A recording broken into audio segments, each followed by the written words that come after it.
Ayan yung homeward inn, oh.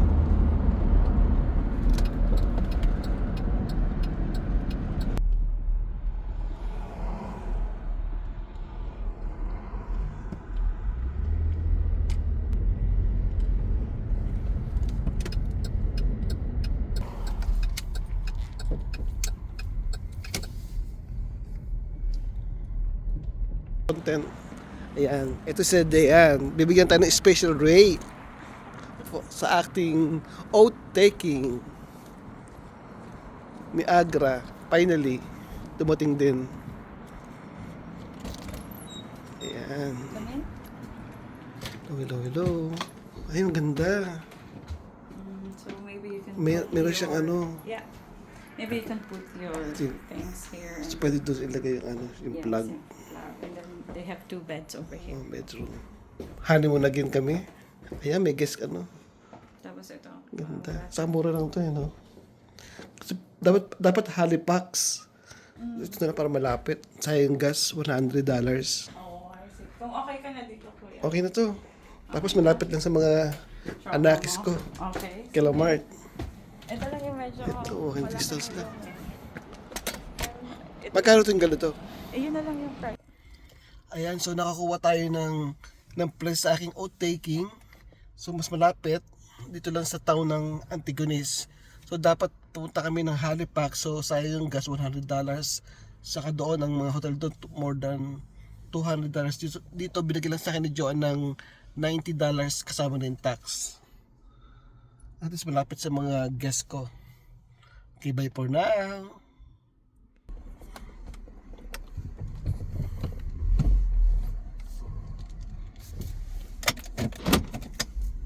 Actually, malapit lang to sa ano eh.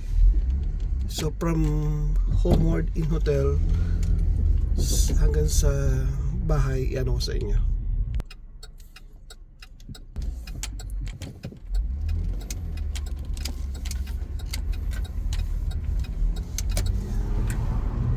Ito yung McDonald's.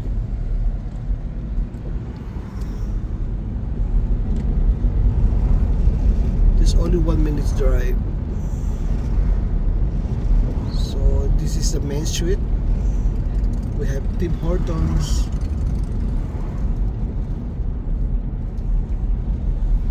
Tim Hortons.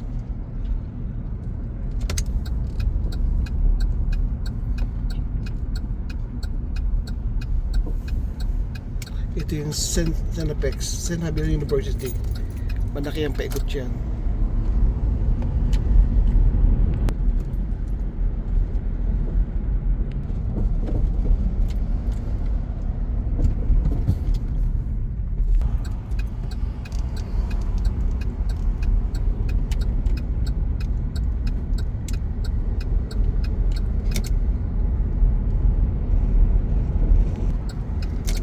Ito yung aming cathedral, St. Ninian Cathedral Church.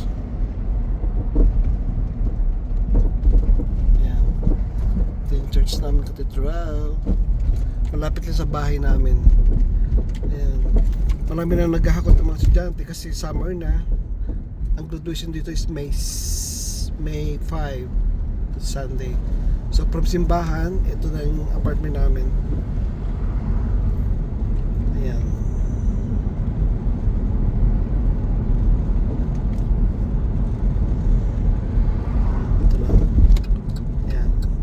Ating haunted house namin.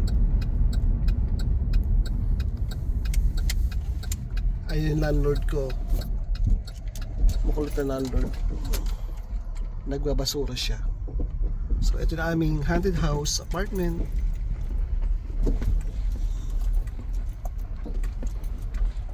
Okay, bye for now. See you to my oath taking.